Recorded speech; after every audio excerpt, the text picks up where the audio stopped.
Happy Saturday, whatever damn that is. No, happy Sunday, everybody. My name is 12 Gauge, and this is my channel, 12 Gauge Investigative. If you're looking for an interesting topic, you found the right place.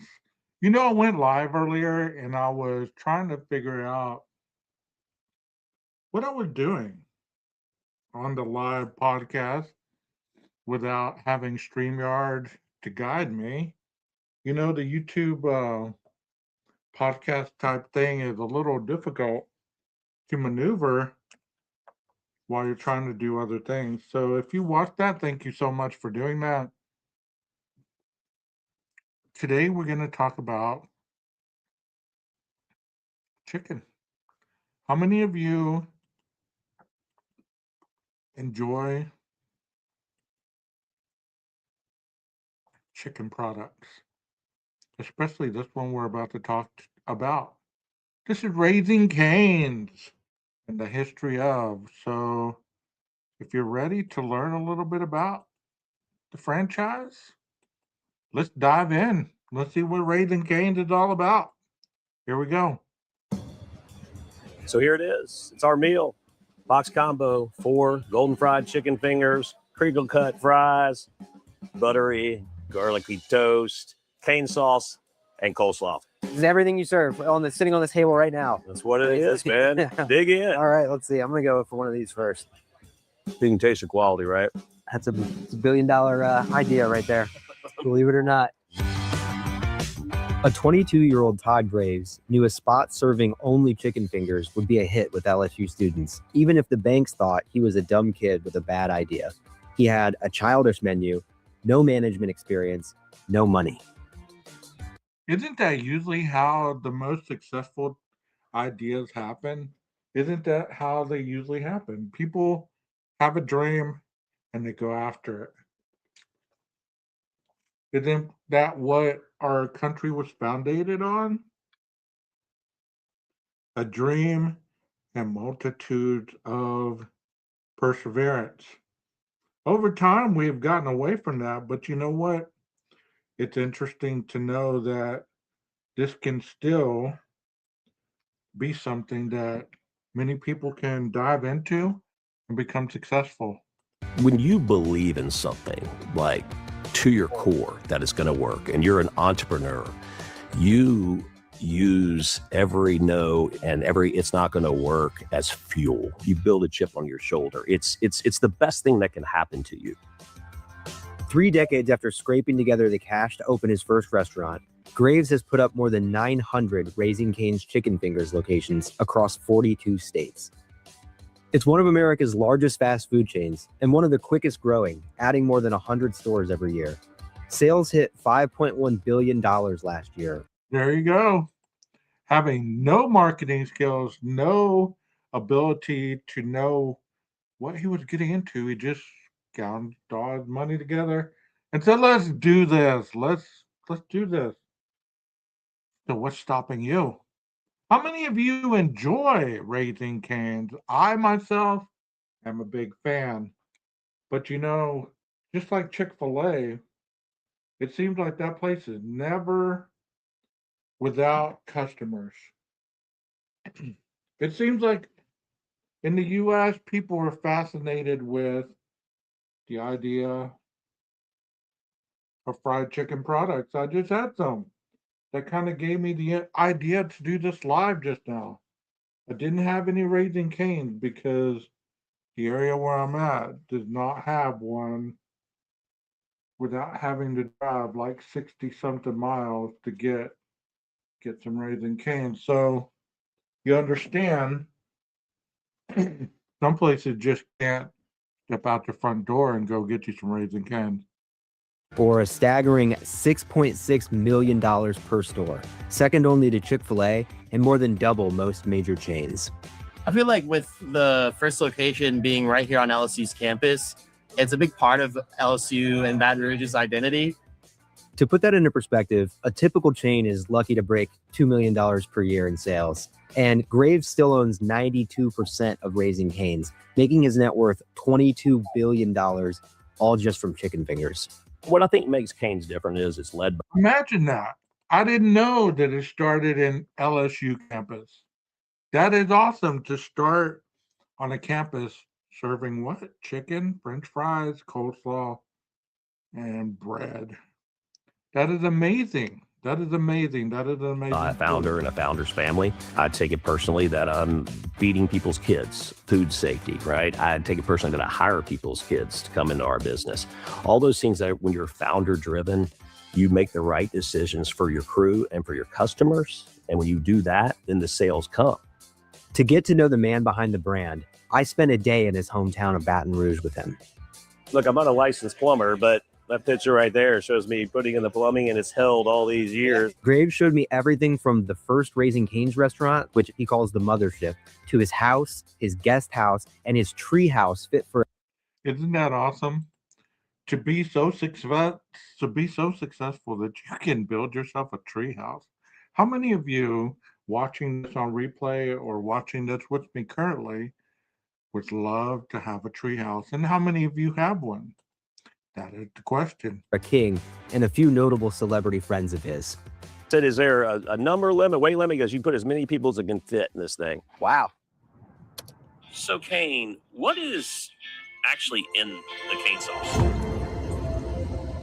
I'm counting chicken fingers. But before he was a social media star, Graves was just like any born and raised Louisiana kid. Growing up in the 70s and the 80s here in Baton Rouge, it was kind of that, kind of all-American lifestyle, right? We, went to school, loved our summer vacations, played Little League baseball. A lot of it centered around LSU here. And Baton Rouge kind of had a lot to do with where everything is with. And that is a lovely location. If you've never been to Baton Rouge, if you can get over the crime of it all, Baton Rouge is a lovely, lovely location to be visiting.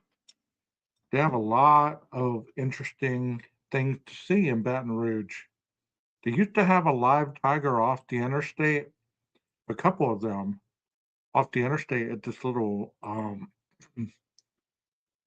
I call it a truck stop, but it wasn't really a truck stop. It was more like a novelty shop. And they had 2 live tigers, which you can get out and, check out. Cane's today. And here in this Cajun culture, you love to cook. I grew up in my mom's kitchen, and food just symbolized love for me, right? If my mom and I were making a gumbo all day on a Sunday, right, we'd have the sports playing, but we cooked that gumbo all day. And it didn't need to take exactly that long, but it was time I spent with her, and we could serve that gumbo to our friends and family. And that really stuck with me, that culture of food and love, and really built into what Cane's is today. He also displayed all the telltale signs of a future entrepreneur. When I grew up, I was a kid in the neighborhood that did the lemonade stands, and I'd cut people's grass for $5. That's really where that entrepreneurial spark started. That's interesting that happened, because there are so many people that work better for themselves than to work for other people. There are people that actually get more out of life being their own boss. You know, on my side hustle that I do away from my 8 to 5, I enjoy it because there's no deadlines other than delivering. You must meet a deadline by getting the food to the place as quick as possible without making mistakes on their order. That's it. You don't have people's life in your hand, so to speak. You don't have the decisions of their freedom in your hand. You don't have all those huge responsibilities, which I love. And it's an interesting side hustle. Started from. I just had that knack to want to make money and know how to do it. I asked my parents, "Hey, can I take the lawnmower and the edger?" And I don't know if that's something a 10, 11-year-old should be able to do, but it built that independence. Then I learned to hire other kids in the neighborhood and pay them a little bit, of what I was making, kind of built that out to a little lawn service. Graves's work ethic would follow him into college at the University of Georgia. Yeah, so I worked in high school and college in restaurants, and so I just naturally love food, and that was a job. And I remember working in those, but thinking it should be done differently. And when you worked in restaurants before, it wasn't a great atmosphere. It was more of like negative management. You're doing this wrong. You're screwing up on this. Kind of negative. There was no music playing in the kitchens. There wasn't just a great vibe with these restaurants. Graves wanted to do things differently. I was a college student. I knew what I wanted to eat. I knew the environment I wanted to go to. And I knew I could deliver on quality and consistency, getting to see different types of food, not just Cajun and Creole food here in Baton Rouge. I was able to look at some different concepts. There was Guthrie's, there was Zaxby's, there was these different chains. And that's when I really keyed on to this chicken finger, the chicken strips. And what was great about doing such a focused concept was that I knew I could execute on that. And you have to have it just right. And that is true. That is so true. If you're good at something, do it. If you're great at something, never change it, keep it, and keep embellishing and growing. And that's an amazing concept. When you're catering to college kids, they want food that is economical.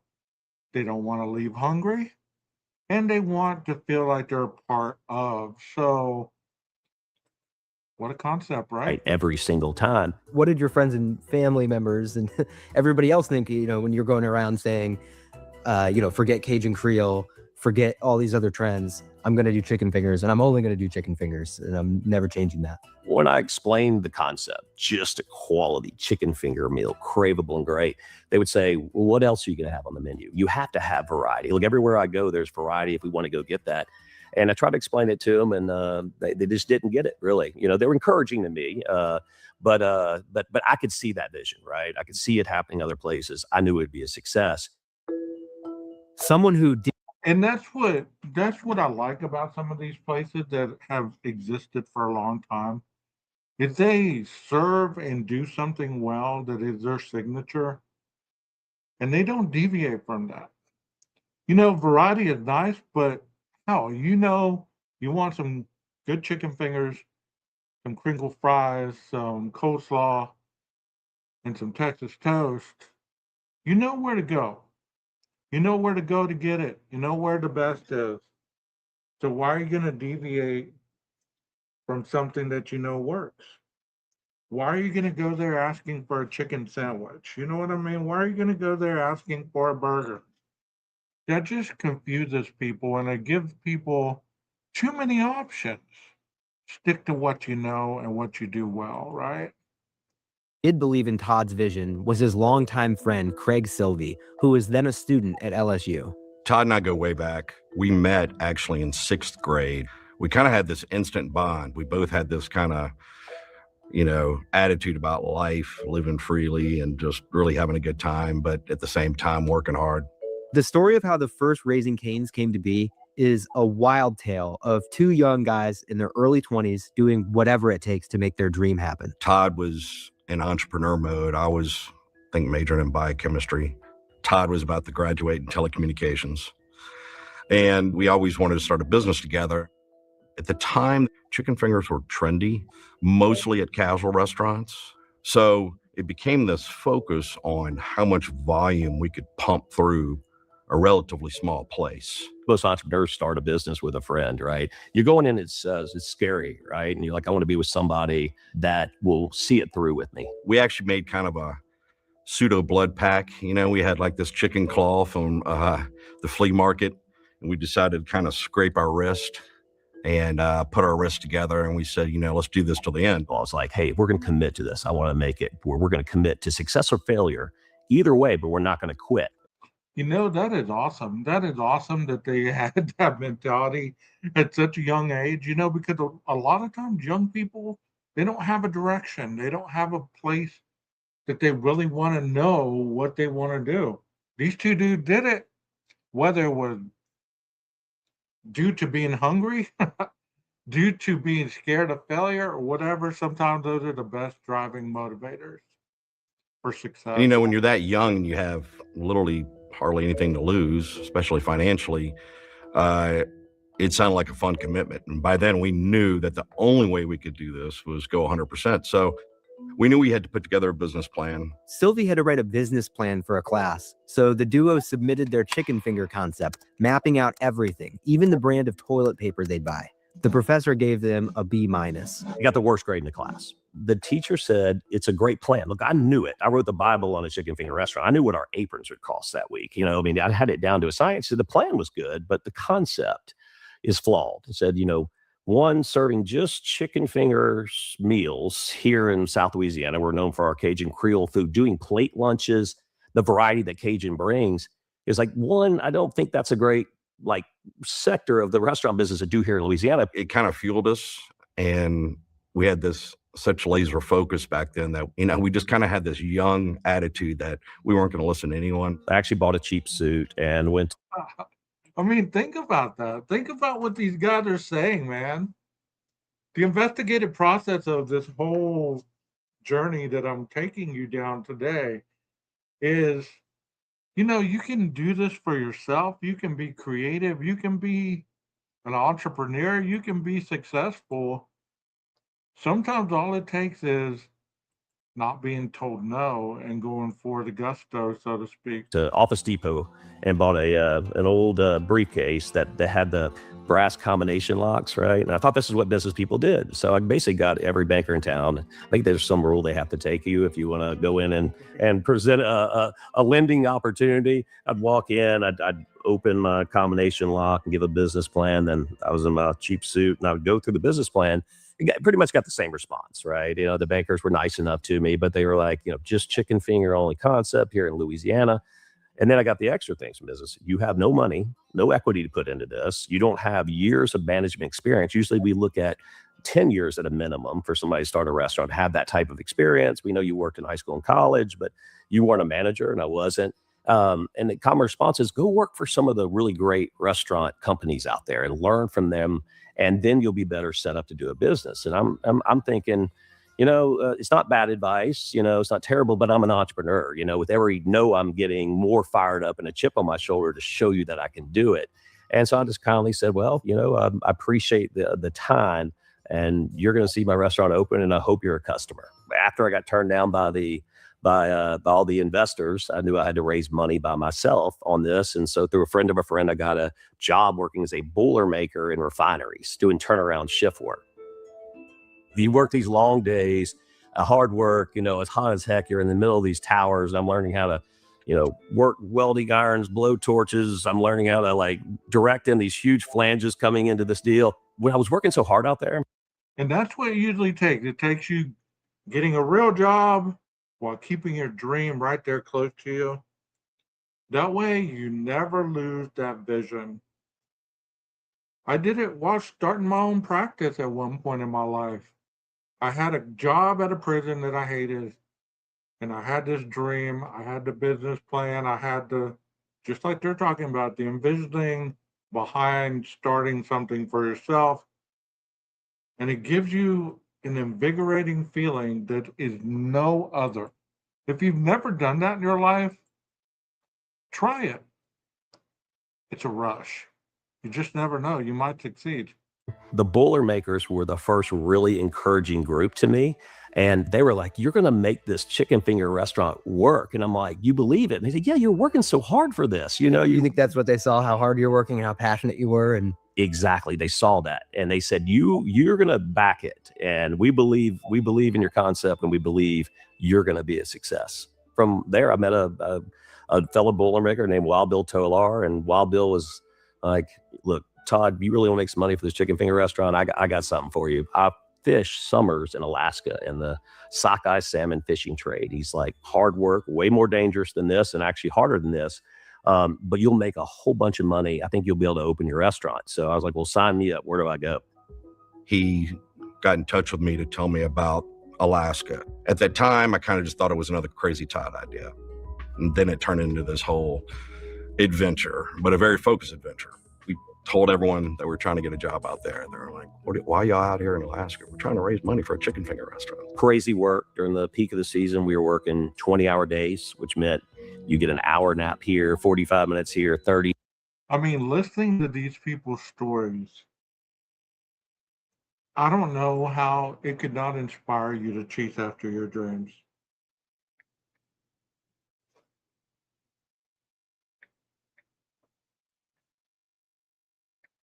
You know what I mean?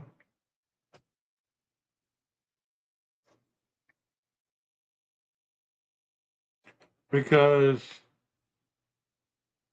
they're doing something, even though they were young when they started it, they're still doing something that they went after with everything they believed. And so many people are scared of failure that they resist to do what it takes to even try their dreams. I suggest that you do that. If you're looking to do something, go after what you believe in, because you just never know. You might hit the hit the nail on the head and become successful and see your dream through fruition. Here, because that fish is coming. You're picking fish. And it's also very dangerous because most of these captains make their entire income for the year off this short summer period of fishing. We ran boats rammed us. We were catching so much fish, the waves were coming in the side before we could load off to a tender boat that was going. National Geographic's flying planes over, medical helicopters coming in. You're hearing on the radio, somebody died, somebody got thrown out with a net or got crushed, all these things. And I was out there financing this chicken finger dream. the chicken finger dream kept you waking up in the morning, going back out there and doing it. Absolutely. When Graves and Sylvie returned to Louisiana, they noticed a change in interest from investors. I was able to put together about $50,000 from those jobs. Oh, wow. And I saw something different happen when I came home. People, I've been sticking with this, so then people started paying attention a little bit. Like, this wasn't just some, flash in the pan idea that you. It's a year later and Todd's still going on about chicken fingers. We're gonna have to humor him. And worked in refineries and worked in commercial fishing, risking his life. We got some money from investors. We got this small SBA loan. Luck would have it that the perfect location was available, but a dilapidated old spot that they couldn't keep tenants in. The college concepts would come and go, and the realtor believed that I would make. And back to my own practice, that I had the same situation happen to me. She was telling me that, she couldn't keep people there because she wanted people to kind of blend it in with the business that was already there, which was a law firm. So she gave me the opportunity to start my practice in an awesome location with hardly any money down. This guy is talking about spending $50,000 to get his dream on board. And, sometimes you just can't take no for an answer. Get a success and wanted long-term rent for his client, and we were able to go in, and it was dilapidated. We would do most of the work ourselves on the place and renovate it to a cool little hangout, which looks exactly the same. The partners almost called their chicken joint Sockeyes in honor of their salmon fishing days, until a friend wisely suggested naming it after Graves' dog, a yellow Labrador named Raising Cane, which is a Southern expression that means to cause a ruckus. When we finally got the store open, I remember we were going on no sleep. And I think we opened like at 9 p.m. It was a really soft opening. We told some friends and family. And Our first late night rush either happened that night or the next night, and it was slammed. When we got the first financials of the first month, we made $30, right? But I mean, $30 meant we got to pay everybody, my crew, my vendors, my rent. I'm like, this is going to work. We celebrated at the end of the night by Whoa, that just reminds me that, I mean, I'm sorry to be piggybacking on my own experience, but I understand that feeling whenever you make enough where all the bills are paid, all the marketing stuff is paid, all the stuff is paid, and you're left with like $20. And you're like, bro, I did it. I did it. I'm a success. But you know what? I myself, I had no business background. I had no idea how to do spreadsheets, how to do marketing, how to do anything. I mean, I didn't know how to do any of it. But you know what the beauty of it is once you learn it, you never forget it. I'm loving this story. drinking some beer, probably stuff that, we couldn't get away with now or you shouldn't do. But we did what it took. We're constantly giving free food away to the employees that work that late. And we were also making it fun. Were you able to keep early employees maybe longer because it was a fun place to work? Yeah, absolutely. So it helped galvanize our culture in the first Raising Cane's, right? I hired a great original crew, and man, they were great kids. I mean, I was a kid too. I was just out of college, and having fun at work. I saw the difference that made in our customer service and that pride of serving that perfect chicken finger box to every customer that comes through. When we established that culture, that vibe, when there's good music playing.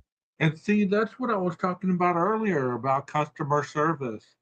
If you are at your job and you don't have that kind of, I'm happy to be here, if not only to make somebody's day better, greet them with a smile, leave them with a smile, leave them with a calling card that they'll never see the rest of the day. And that reminds them, hey, I can go to that place when I'm having a bad day, when life is kicking me in the teeth. I'm always greeted with a smile. They leave, you know, me smiling because their food is delicious and blah, blah, blah. And a lot of times, simple things like that keep customers for a lifetime. And the crew members are smiling, and you can tell they're genuinely happy. That attracted more good crew members that wanted to come work with us. They're like, I want to be a part of that. They look at other restaurant jobs around town, and some of them just weren't pleasant places to work. They wanted to come for Raising Cane's. Graves showed me the first Raising Cane's location for a look at the vibe that really hasn't changed in the last 30 years. Here's my baby, the mothership. What do you think? It's unlike any Cane's that I've ever been to. Yes. It's smaller and but it's you can tell it was the start of something. That's right. And so it was just like shotgun shack, right? Yeah, Louisiana have these deals. The whole idea is like shoot a shotgun with the front door out the back door, right? And so it was just a shack, and so it had all this different paneling on the walls. So it had been 100 different things. It was at one point it was like a arcade. So we found this old paneling that was rainbow painted for the arcade. Started pulling all that off, and then I found this layer of all these old like cypress, plank boards that went, and I was able to put together just enough for this stretch. Because the rest of them were like all battered and ripped up and things like that. So I was able to do this stretch, and this side got down to this stucco, right? And then so one little part had brick down there, and I got a crowbar, and I started, giving it character all the way down. I was like, "It's looking good," till I got down to this. And I'm like, wait, what's behind that? And so I uncovered this old bread mural from a bakery in the 1930s in Louisiana, right? And literally, I was like, I took it as a sign, that it was great. And so literally took this exact design, and we had the big wall outside that was just big and bare. And we said, let's do a Cane's mural the exact same way. It means something, right? And the colors were great. All that just fell into place for us, right? This man is a billionaire. He's a billionaire, and he's sitting there, humble as all get out, standing in his original Raising Cane's, and he is so approachable. It is amazing. It is amazing. That's why his business is so successful. That right there. And so we did all the work ourselves, you know, because I didn't have much money to put on expenses of things. So like we built like this old bar here where people could come up. Mind you, this is like it's almost 29 years ago, right? Yeah, We built still this, going strong. still going strong. And if you worked here and helped me, you got to put your name in here, right? So I put Graves 8/10/96, right? 1996. We did it, and people would come and put their names, you know, different parts of the deal. Broyles, Elfback, Coulard. There's different names around. That was kind of how they could put their mark. Who on were it. all these guys? Were they early friends and early family, helpers? You know? Yeah, they just willing to come out and help out. Like, we can't pay you anything. They said, no, we want to be a part of it. We'll help you out, you know. And people can learn to paint. They can learn to do all these things. And to go and, you know, look, if you don't have the money or a tight budget, you know, shoestring budget, it's like you learn how to do these things. So I'm on an auger, literally with borrowed a friend's mother's tractor, went through the property, shredded it out. I couldn't do the concrete, laid the concrete, but we helped finish and do everything to where we could save money.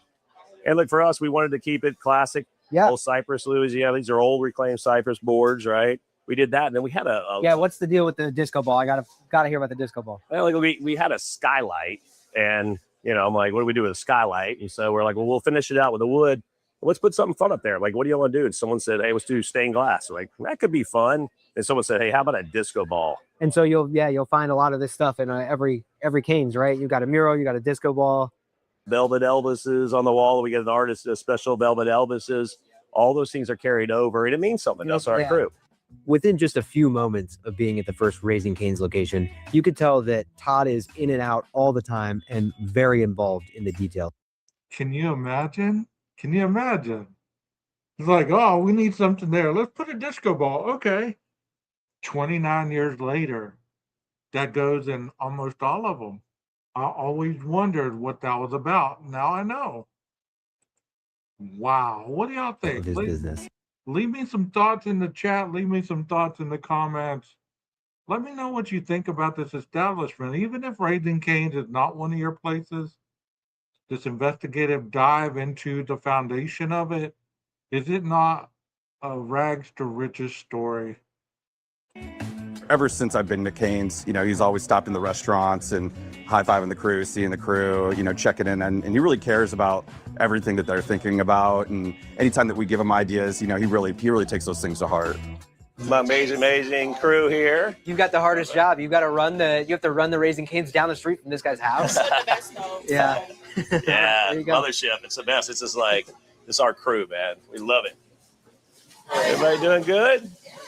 Look, original fry line here, right? All this. How's it going? Give you an elbow. How are you? Great. And so what's important on this, you see this whole line? Yeah. You can see orders come in. Everything comes from the freshly grilled toast all the way down through chicken and fries. That they make it and they get it out the door. Because you have this system going, is you know exactly what orders are coming in. So you cook the order. If it's busy, you cook a little ahead. If it's slow, then you pull it back. But you can see all this when you're cooking. If you're a restaurant guy, this is heaven. It's not multiple lines going to see all this. You got nothing under a heat lamp. Everything is just.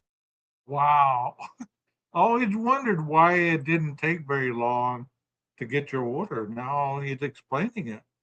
Straight through. Simple and simple fresh process and right out the door. Nothing in here comes in frozen. You get raw chicken in here. That's right. Yeah. And they bread it here. Yeah. Deep fried here. Hand battered and breaded. And look, it's milk and egg batter. It's top quality flour with the special seasonings we have in there. All herbal, all great. And it's been the same way we've done it from day one. The new challenges with supply chain is open up in different regions, making sure it all tastes the same. Yeah. I got to do my very own celebrity style Raising Cane's drive-through takeover. How full do you go? All the way to the top. All the way. There we go. Nice. Good. And then we just cap this. So then you just grab a lid there. First lemonade. Thank you. Mm-hmm. He's pretty good, huh? Yes. All right, 1 minute. 1 minute. See, it's served fresh. Gotta be as fresh as possible. And you want that food coming in fresh like that, right? Details guy, I get it. Yeah, it's 100%, man. You rather be waiting a little bit for your food than your food waiting on you, right? Full disclosure, I've had Raising Cane's before, but it's a little different when you're eating it across the table from the billionaire who created the brand. How's the tenders? They're as good here as anywhere. That's for sure. And you're not a slaw guy, huh? I'm not either. That's why at Cane's you can trade out your slaw for extra. That is so fries, interesting. so You put extra four, toast or you put four sauce. things on the menu, and one of them you don't really care for. I don't care for. You know, I can agree with that as well. I'm not much of a coleslaw guy, but I will eat it. It's delicious. There's something about their sauce though that is different. I can't put my finger on it. That's Now, pretty funny. Coleslaw people say it's good. I'm like, no slaw is really good to me. Todd, are you awake? One thing Graves is great at is getting celebrities to promote Raising Cane's. There are a lot of celebrities that, pitch Raising Cane's. Your marketing budget has to be enormous. How does that come about? And how much do you spend on that? And, how do you see the role of marketing and, promoting this whole thing? Yeah, I mean, marketing is so important, right? Best form of marketing is solid operations, right? You can market something if you can't deliver on a great product or service, then you won't make it, right? But that's so true. That's so true. And I've kind of taken that approach myself to my channel because if you notice, a lot of my stuff over time has changed. The backdrops, the music, the impressions of the show, getting to that point where you're happy with what you're putting out, there's no need to change it. That's why it's changed throughout. Hell, I've only had this channel about 2 years. Even though it's at 2011, that's because I was putting in concert videos up on the channel to have a place to save them. But I honestly didn't start doing anything with the channel until 2 years ago.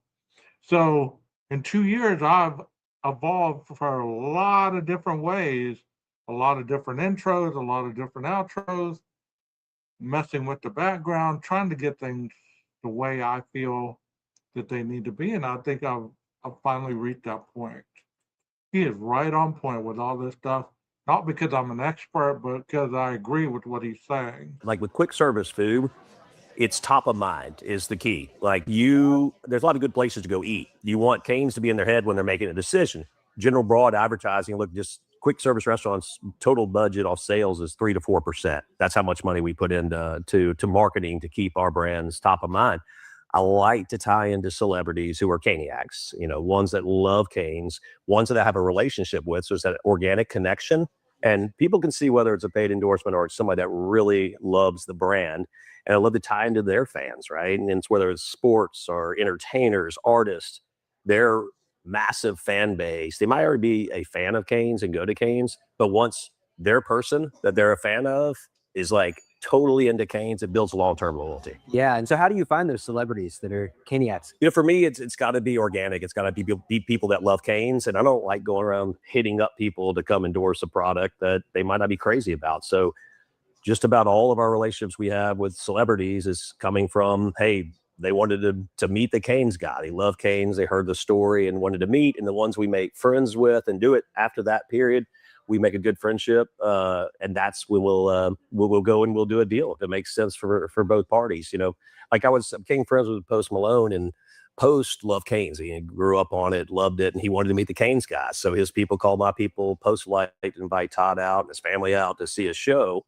And come out and do it. So I went and watched the show, and then we met afterwards and enjoyed. Then we went back to his house, and we became friends that way. And so it was several years that we had the friendship, and then we started talking about doing something together. And I was like, well, what do you want to do? He's like, man, I want to own some Cane's. I just want my own Cane's. I was like, well, that's a fun idea. I said, but to actually own it, you're not going to be frying chicken. Just like I'm not going to be up on stage with you. How about we do some Post Malone restaurants where you want to put them? You design it exactly how you want it, and let's have fun with that. And then we'll split the profits of the restaurant, which worked out great. Post got to design some crazy restaurants. He was like, what's the budget? I'm like, nothing. You do whatever you want to do. So you create this big peak restaurant with pneumatic ping pong balls going through it and all this merch and memorabilia, made it really special. And we wanted his ideas and from his team versus us go in and think what we're going to do. And it came something really special. And now like people will do layover flights in Dallas and in Salt Lake. They do. Wow, I didn't even have a clue they were business partners. That is pretty cool. That's pretty cool. Do later flights a day just to be able to go to that Raising Cane's, Post Malone Raising Cane's, and then fly where they're going. Crazy. And so those are really organic deals, all these. I mean, because the list of celebrities is very, very long. I mean, it's Yeah, a lot of people. So you really are. These are people that are mostly coming to you. It came from knowing each other and the friendship behind it. Then it comes out organic, cool, real, genuine, which that's what consumers are looking for. Real things. No, not corporate paid gigs. Right? Yeah, and so do you think that's a big part of the success is that the branding and everything feels that it's real, and it doesn't feel like it's coming from a marketing agency. Yeah, This guy seems really down to earth, and it's awesome to hear his story. Awesome to hear his story. absolutely. People today can see through corporate things so quickly. It's a turnoff to them, and then the brand's not special anymore, right? You have these celebrities around that are doing cool things and working hard and doing good for community and things like that. It really amplifies your brand. I'll give you the $150,000 and I'll go 25%. Todd, you animal. Why would you undercut me like that? You're a guest. You were on Shark Tank. You're a guest shark for a couple episodes. What was that experience like? Why did you decide to do it? And how was it? Shark Tank, when they called and they wanted me on the show, I was thrilled. So I'm a fan of the show, right? I love entrepreneurship. I love how the sharks do that. I like the values they teach and things like that. So I'm like, look, plus it'd be a lot of fun. I always thought about it, right? I'm like, man, it'd be really fun to be on Shark Tank. And, I did it for several reasons. One, promote the business, always promoting Raising Cane's. Two is like really helping out entrepreneurs, and so whether I was going to invest or not, I could help and give good advice, from the things I know, and they could pick that up. And then, three, I wanted to go do some deals and compete with sharks. The producers told me, like, you're going to have to interrupt. And it took me, I'm from the South. You don't do that. It took me a couple of pitches and I couldn't get my stuff in. And then I started just interrupting in the middle of the sentence and nobody cared. And isn't that wild that it was all great. We got to battle for some deals. I was able to do several deals. What do you see as your role in all this? We've got the Cane shirt on now. I see, you've changed into some corporate branding, and what's your role now at Cane's? How much are you overseeing the day to day? How much of it is, sort of playing the chicken man, the main guy? Yeah. So, I mean, my role now is to make sure the company is like living our values, right? Our non-negotiables, right? And so like one of the non-negotiables is always use the highest quality ingredients. I'll never be touched. We could save so much money, make so much more money for the short period. If I have to lower it on quality, that's never going to happen. Taking care of our crew, making sure the culture's there, making sure we're bringing in people from outside the company that share are aligned with our vision and values, and then people from within have growth opportunities, right? So it's scaling that same culture we've had since this location almost 30 years ago goes to every location. After touring the kitchen. And that is awesome, man. That is amazing. This is an amazing story. I'm very thrilled to bring this to you. You can see the full episode on YouTube if you care to do so. But I hope you've enjoyed the journey with me as we traveled into the cane world, the cane guys' kingdom, so to speak. I had no clue. A lot of that was even incorporated in his story. It's always wonderful to see somebody start from the bottom and become successful. Don't let your dreams sit there and wither. Also, don't tell your dreams to dream killers. Don't tell your dreams or your visions to people that don't believe in you, because that's the quickest way to get people to diminish and ultimately stomp that flame out that you have on your dream. Till next time, my name is 12 Gauge, and this is 12 Gauge Investigative Channel. I hope you enjoyed that. Thank you so much for being here. Please hit the like, share, and subscribe, and let people know that I exist. Maybe my channel can get to 10,000 by March. Until next time, Maestro, cue that music.